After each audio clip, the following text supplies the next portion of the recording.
Hey guys, Ian Rutherford here with installment number 9, and we're continuing in Psalm 127, and it's this idea, this strange analogy that blessed is the man whose quiver is full, and it's the idea that the quiver is full of children, that he is like a wise warrior, and that our children are like arrows in our hands. Well, what a strange analogy, and at first glance there's all kinds of ideas that it would emerge. And I just have two ideas. I want to introduce a phrase, and then I just kind of want to explain it. And that is, a wise warrior makes war in a time of peace and sues for peace in a time of war. Now, making war doesn't necessarily mean like actively pursuing your enemies and going to war or having a battle, but it means preparing for the day of trouble. And I just want to say to all the young dads, really all the dads out there, it's not if trouble will come to you, it's when trouble will come to you. Jesus himself said in Sermon on the Mount, when the wind blows, when the rain rises, your house will shake.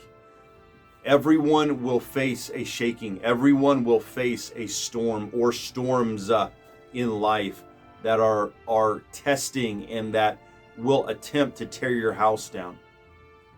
And the wise warrior is very similar in that he knows there will be a day of testing, there will be a battle ahead, and begins to prepare for it. He begins to prepare for the war by making the implements of war. Imagine if you were a warrior and you waited to make your arrows the day before the battle. A, you wouldn't have enough of them, and B, they would be shoddy and ineffective for the day of trouble. A wise warrior knows this and begins to prepare because he knows trouble is coming. When trouble arrives and you have to confront your adversary, or you are confronted by the storms of life, because you have strength internally, you have the capacity to sue for peace or find a peaceful outcome. Well, I just want to say this is what it's like to be a parent. This is what it's like to be a father. A father uses his times of peace to prepare for the trouble that's coming, to prepare for war. And using that time of peace means to become a discipler of his home, to invest in his home and invest in his children. Over and over and over again, you see the longing for peace in the male heart. The guy in his lazy boy with the remote, eating potato chips, watching the game, who does it religiously. He's looking for peace.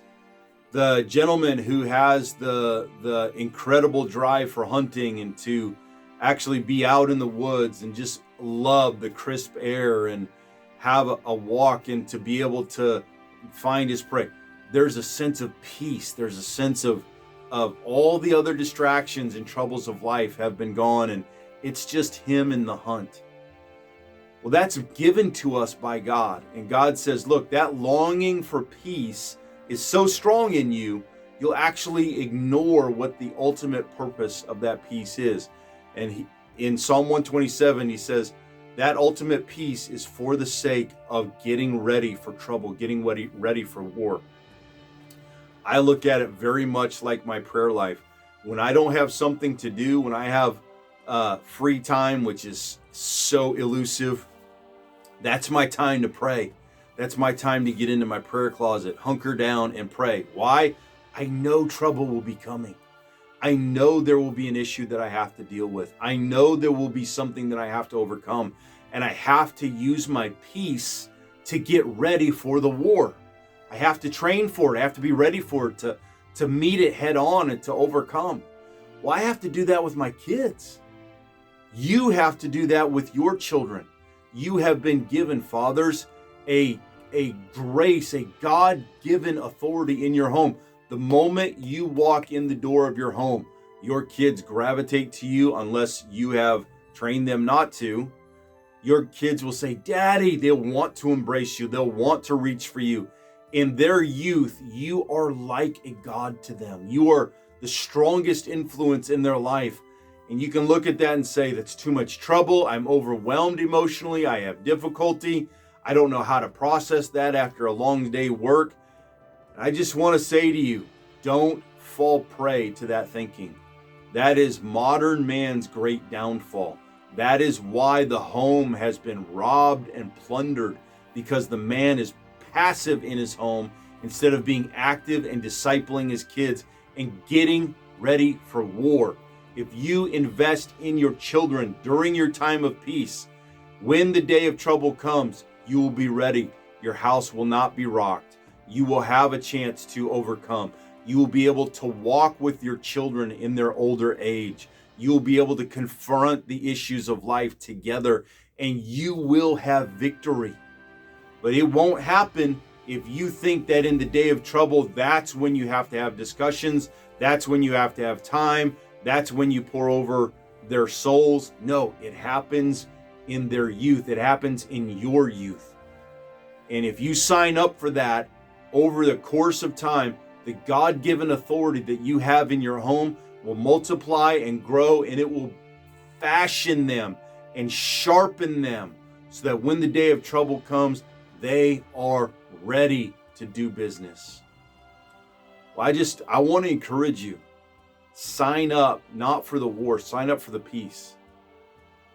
Win the peace. If you win the peace, you'll win the war. Fail at the peace, very likely you will fail when the war comes. You won't be ready. Your house won't be ready. You won't have the ability to meet your adversary at the gate. You'll be alone. Your children won't be with you.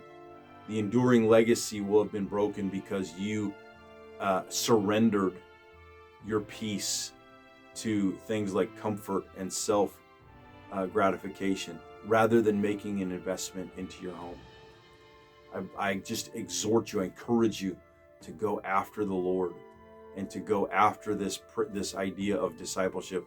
Don't let sports disciple your kids. Don't let school disciple your kids. Don't let the neighbor disciple your kids.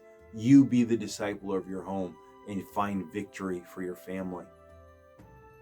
Bless you guys.